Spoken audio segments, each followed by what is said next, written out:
bekerja menggunakan mobil bos atau harus atas nama bos, bertindak atas nama bos karena semua fasilitas punya bos. Nah alam ini, jagat ini, badan ini itu semuanya punya Allah. Makanya harus kita mengucapkan Bismillahirrahmanirrahim atas nama Allah. Kenapa atas nama Allah? Karena memang semua yang ada pada diri kita termasuk ruh ini bukan ruh kita, tapi ruh Allah. Yang namanya ruh Allah nanti akan kembali lagi. Barulah kita paham konsep inna lillahi wa inna ilaihi.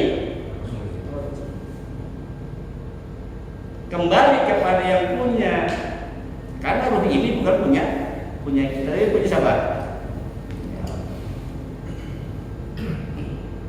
Belajar mati ketika hidup, ya ketika kita tidur. Tidur itu adalah kematian. Bapak lagi tidur bisa melihat nggak?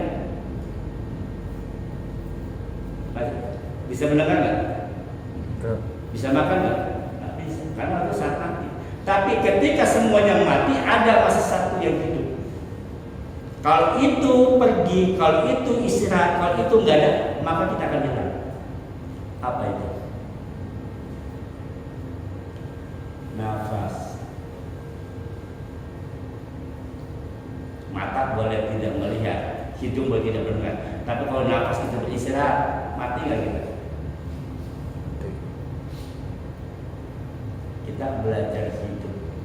Yang namanya nafas itu adalah kesadaran. Kita harus sadar bahwa adanya itu indikasinya dengan apa? Masih adanya nafas. Ketika ruhnya itu dicabut, maka nafas pun tidak ada. Makanya kita harus sadar bahwa setiap hembusan nafas kita ini adalah milik Allah. Orang yang nafasnya berantakan pasti hidupnya berantakan. Makanya kita kalau lagi latihan entah yoga gitu kan, entah apa, pasti latihan pernapasan untuk apa? Untuk kesadaran dan membangun mental. Artinya apa? Nafas kita, ruh kita harus kita beresin. Kita belajar dari tidur itu mati. Tapi ada satu yang tetap ada. Kalau itu pergi, maka kita pun akan apa? Nafas. Nafas itu indikasi masa ada ruh. Ruh itu punya Allah. Makanya aktivitas kita harus selalu bersama Allah. Itulah yang dimaksud dengan inna sholati wa nusuki wa mahyaya wa mamati lillah. Makanya ketika bangun tidur yang kita baca doanya apa? Alhamdulillahilladzi ahyana ba'da ma'ama setelah kita dimatikan, dibangkitkan. Beruntunglah orang yang Allah bangkitkan ketika melek mata langsung ingat Allah, langsung sholat, langsung ambil wudu. Rugilah orang ketika dia dibangunkan oleh Allah yang diingat apa? Dunia. Yang diingat dunia. Makanya beda Pak, orang-orang kalau sudah niatnya karena Allah itu beda. Kita ngajar nih. Kenapa kamu ngajar? Supaya dapat gaji. Kenapa kamu kerja? Supaya dapat gaji. Pasti jawabannya begitu. Pasti jawabannya. Kenapa kerja di situ? Karena saya harus bayar ini. Ujung-ujungnya apa? Kita kerja karena rasa takut. Takut nggak makan, takut nggak gajian, takut nggak bayar angsuran, takut dikejar-kejar, takut. Maka ujian terbesar manusia adalah takut. Khauf. Wala nabluwannakum minal khauf. Allah akan uji kita dengan rasa takut. Langkah nomor 2 apa? Takut dulu. Minal khauf wal ju' kan gitu kan aturannya. Ya Pak Mufti. Wala nabluwannakum minal khauf. Rasa takut. Berarti kita kerja, kita usaha itu bukan karena Allah, tapi karena kita takut. Jarang kita tanya ada orang ngajar, kenapa kamu ngajar matematika? Nggak pernah dia jawab, karena Allah Subhanahu Wa Taala yang Maha Mengetahui telah menitipkan kepada saya ilmunya dan hati saya sebarkan kepada manusia. Nyaris sudah ada yang jawab ini. Kenapa Bapak kerja jualan kitchen set? Karena dengan skill yang saya miliki manusia, Allah suruh saya untuk memberikan manfaat melalui apa yang saya miliki. Nggak pernah kita jawab itu. Ya kita jawab apa? Supaya laku jual. Betul. Makanya konsep istilah kita itu masih mentah. Kita kembali lagi belajar.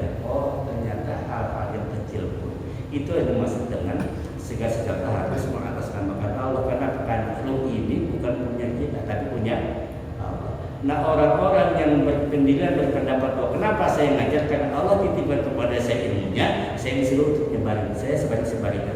Masalah rezeki mah Allah yang atur, Allah yang jamin.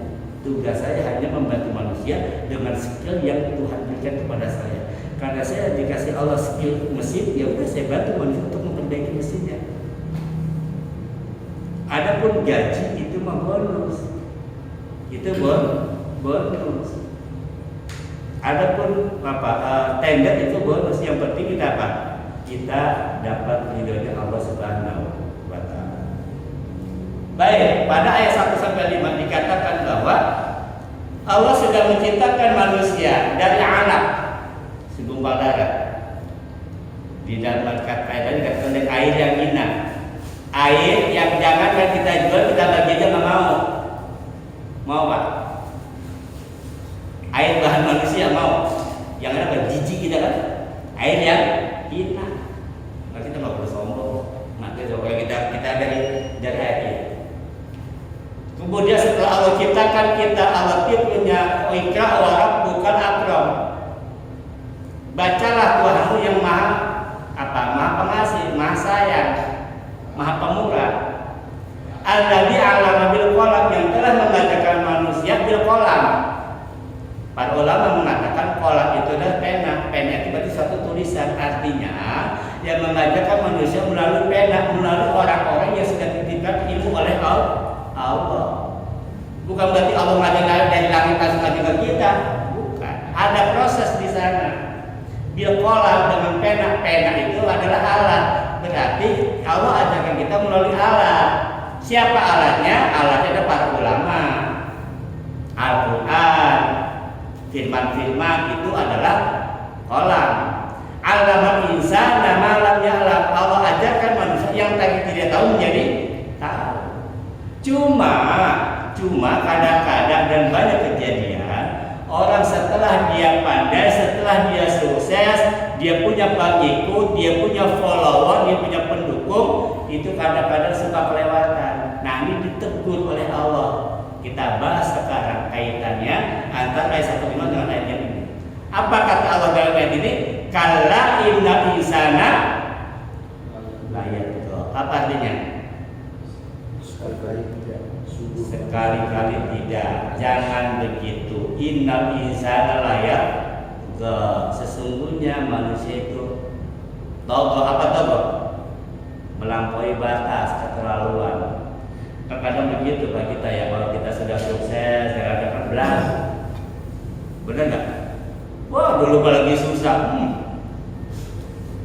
Apa jubah-jubah kita orang tuh ya, lagi susah apa dikerjain. Tapi kita udah sukses, udah pintar, udah punya jabatan, udah dukung banyak, bukan ada suka keterlaluan tuh kelakuannya. Ditegur oleh Allah. Memang sifat manusia begitu. Waktu belum sukses mah dari kampung ke sini makan pakai garam jadi, gitu kan? Makan di warteg juga nggak apa-apa dah, sehari makan sekali nggak apa-apa dah, lagi susah. Begitu udah sukses, boro-boro makan pakai garam, nginjek warteg itu nggak mau. Mohon maaf. Ada nggak gitu? Banyak. Lalu, kadang-kadang saking pinternya, saking punya jabatan tinggi, sama bawahan pun jadi sadis. Dulu waktu karyawan baru mah, begitu sudah punya jabatan, sama dengan orang-orang yang punya follower banyak tuh, pendukung banyak, ngoceh, merasa punya pendukung, apalagi besoknya masa pemilu, pilkada, ya Allah tegar kala inna insana la yatgha. Nah, kata insan di sini ini ada dua penafsiran. Insan yang pertama menurut ahli tafsir yang dimaksud manusia itu adalah Abu Jahal. Karena ada ayat 6 sampai 19 ini berkaitan dengan Abu Jahal. Jadi di sini Abu Jahal itu dulu ingin mencelakakan Nabi, bahkan ingin menginjak para Nabi ketika Nabi sedang sholat di Masjidil Haram. Emang kalau Abu Jahal itu permusuh sudah jelas. Berapa kali Abu Jahal itu ditakut oleh Rasulullah? Contoh ada cerita begini. Di dalam kitab Muslim, hadis Muslim disebutkan. Dulu itu